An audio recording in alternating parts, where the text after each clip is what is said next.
Alors, ce matin, de connexion, mais ça arrive souvent le dimanche, donc je vais tenter le coup et on verra si ça peut marcher au moulin. Donc, comme vous pouvez voir, je ne suis pas au moulin. Ce matin, je suis dans ma cuisine. Quand je me suis levée ce matin, quand j'ai vu le temps, je me suis dit, c'est pas possible, c'est pas un temps à mettre une nuit dehors. J'ai dit, ils auront bien pitié de moi. Donc, je ne suis pas descendue jusqu'au moulin. Le moulin, aujourd'hui, eh bien, ma foi, de toute façon, on ne peut pas faire du canoë. Donc, le moulin, aujourd'hui, sera fermé. On n'ira pas travailler et l'ouvrir. Voilà. Donc, je me suis dit, ben, tiens, hier, quelqu'un a dit à Fernande, sur ses commentaires, Fernande, connaissez-vous? Alors, je ne sais pas si on dit le coupé ou le coupette. Alors, moi, je me suis dit, mais qu'est-ce que c'est? Et Fernande m'a dit, mais coupette. Ben, si vous voulez, c'est, enfin non, c'est un où on faisait la coupetade, coupetade ou le coupetado. Alors, la coupetade, c'est un dessert typiquement nord-losé.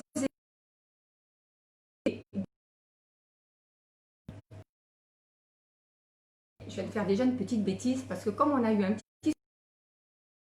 petit caramel, je vais vous expliquer pourquoi. Voilà. Alors, donc, comme je vous expliquais, c'est un dessert. Et moi, je vais le faire un petit peu à ma façon. Alors, ce qu'on pourrait faire, ma foi, eh bien, écoutez, tout le monde pourra donner dans les petits commentaires sa recette de la coupetade et de ce qu'on peut y rajouter. Alors, moi, dans ma coupetade, alors c'était, vous connaissez, on le fait généralement, on a fait tous du pain perdu. La coupetade se fait avec du pain un peu rassis ou alors de la brioche. Alors, on fait tous de la brioche. Moi, chaque semaine, c'est vrai que dans les regarde en se disant, bref, ça donne pas trop envie. Alors moi, je me suis dit, avec ta brioche, ma foi, tu vas faire ta coupetade. Alors, donc, j'ai tranché ma brioche, j'ai pris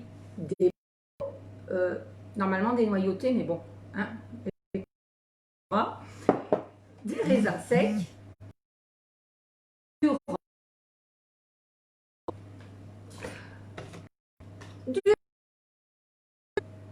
de la vanille et du sucre. Voilà. Donc, alors ce que je vais faire déjà, vous étiez parti. Alors, ce que j'ai fait en attendant, comme il y a une très mauvaise connexion, moi, je vous avais dit que je voulais, dans le fond de mon plat, faire un petit caramel, parce que ça ne doit pas être mauvais. Donc, comme j'ai eu cette coupure, il y a une très mauvaise connexion, j'ai fait brûler mon caramel. Alors, je ne vous dis pas, vous n'avez pas l'odeur, mais ça sent le caramel bien brûlé. Donc, je vais refaire un petit caramel. Donc, j'avais quand même tout préparé tout à l'heure, donc je dois un bout de sucre.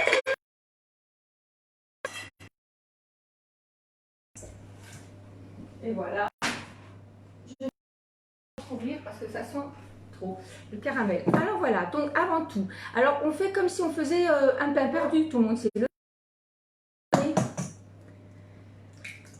Alors moi je vais mettre 6 œufs. Alors c'est un dessert qui se fait cuire. La porte.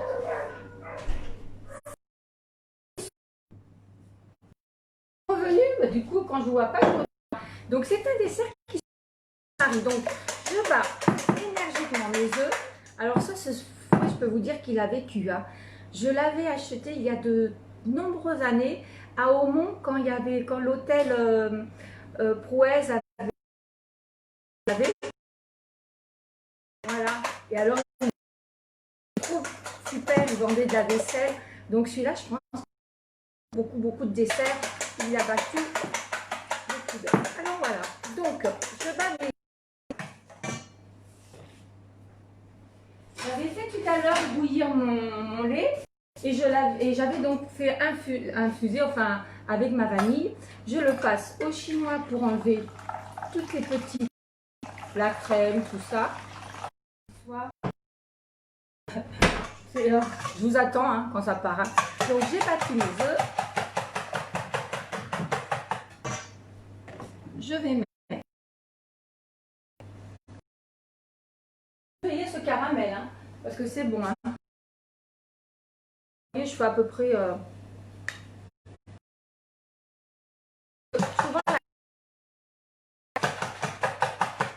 On dit que pour la pâtisserie, il faut toujours être très précis, pointilleux. Mais là,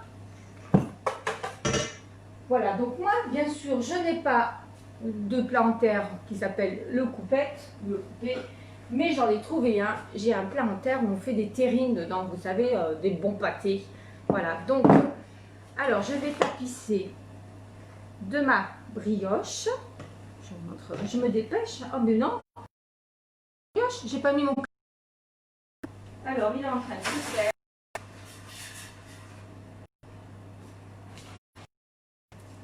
Alors, c'est dommage parce que là, ça passe bien.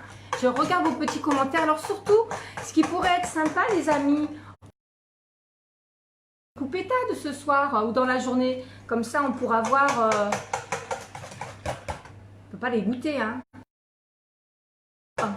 Et je pense à sa petite recette. Voilà. Je me disais. Heureusement que, vous voyez, en attendant, du coup, je me suis dit, bah écoutez, je vais dénoyauter mes pruneaux. Alors pour la recette, hein, pas d'inquiétude, hein, cela reste largement, comme beaucoup, des recettes d'antan qui n'exigent pas, comme je vous avais dit, des quantités bien précises. Hein. Alors, c'est un plat économique. Alors souvent, hein, ce plat il s'étend, ça part de la margeride, de l'aubrac, des cévennes. Et qui n'aime pas la coupetade? Et on le sert dans beaucoup de restaurants, bien sûr, de notre région. Alors, je sors le caramel. Hein. Et c'est aussi super bon. Ça peut faire une jolie présentation. Un peu de crème anglaise, hein, une petite part de coupetade. Je pense que le tour est... Donc voilà, je me dépêche parce que je pense qu'encore la connaissance. Donc j'ai fait quelques pruneaux. Voilà. Et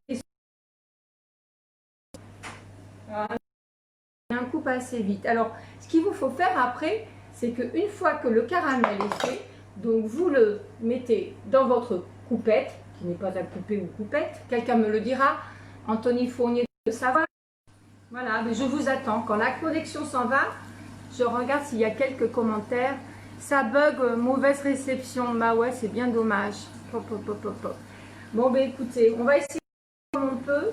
Aujourd'hui, ça marche vraiment très très mal. Donc, en attendant que mon caramel se fasse, je voulais d'autres. Alors, regardez, je voulais vous parler de la bézègue.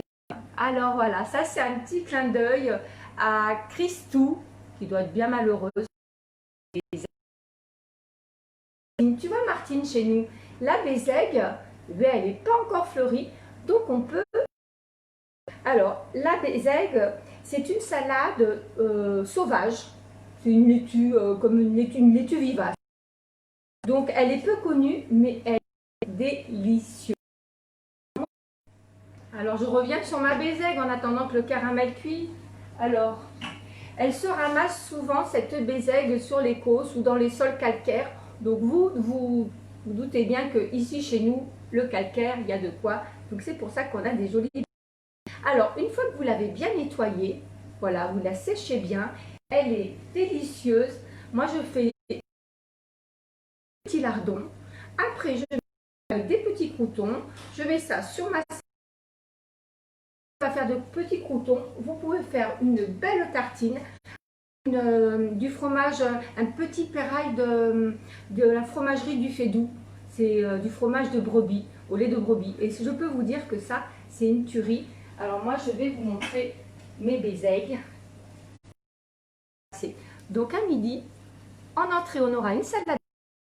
Et au dessert, on aura la pizza. Et mon caramel se termine. Voilà, alors je sais s'il y a des bézègues. Je sais que Martine, du côté de Merwes, en ramasse énormément. Et d'ailleurs, la dernière fois, quand je lui ai dit que j'allais au bézègue, elle m'a dit, mais enfin Muriel, c'est fini, là. Tu ne peux plus. Eh ben non. Bon, mais me revoilà, ça va être très difficile. Chez nous, la baie, donc on peut aller la ramasser et c'est un réel plaisir en plus de se promener. Voilà, je ne sais pas ce que ça va donner. Je vais continuer ma recette donc de ma coupetade, mon caramel et je vais me dépêcher avant que ça recoupe parce que c'est une catastrophe. Alors j'aurais peut-être pas dû faire du caramel, on aurait été beaucoup. On est gourmand, ben écoutez. Voilà, alors mon caramel, ah ça y est, là c'est bon, je vais pas le laisser brûler, vous allez voir. Il est fin prêt, un petit chouïa de plus et vous allez voir ce que ça va donner et on va vite appliquer la coupetado. On dit Bain-Marie, Bain-Marie c'était une alchimiste qui était du siècle, voilà. Qui, vous savez que ces petits tubes là pour pas les casser, voilà, c'était comme ça. Donc il les faisait chauffer au bain-marie, d'où le nom, voilà. Les plats ou en cuisine quand il faut une chaleur très douce, voilà. Ça y est, mon caramel et oh, je suis contente, hein. Je l'ai pas fait brûler 2 fois. Hein. Catastrophe, je me dépêche. J'ai mis dans mon plat, je vous montre, le caramel, mes tranches de fougasse comme vous voulez. Moi, je mets un peu de raisin, mais on peut mettre ce qu'on veut. Hein. Des amandes, ça peut faire un petit croquant ou quelque chose. On remet, allez hop, je mets un peu plus de pruneaux, soyons généreuses. Alors comme je disais, moi j'ai mis de la fougasse que j'avais fait en début de semaine, voilà. Et je remets un peu mes pruneaux. Je me dépêche, ça va repartir. Une mauvaise connexion, c'est une cata aujourd'hui. C'est dommage. Alors, je commençais à faire mon petit plat là. Je me dépêche. Alors, un petit peu d'alcool, du rhum, ce qu'on veut. Voilà. Alors moi, n'oubliez pas mes origines. Je suis catalane. Une petite lichette. Alors je viens de le goûter. Je me rappelais plus. Alors, je vous prends une lichette de bière. Voilà. Donc, je me dépêche parce que je vais partir. Voilà. Alors, voilà ce que ça donne. Voilà. Alors tout ça, maintenant, je vais le mettre dans mon four. J'ai préparé un bain-marie. Donc, je veux faire mes placards. Je vais mettre ça dans mon four. Peut-être 45 minutes ou même un petit peu plus. Ça va faire tout ça gonfler un petit peu.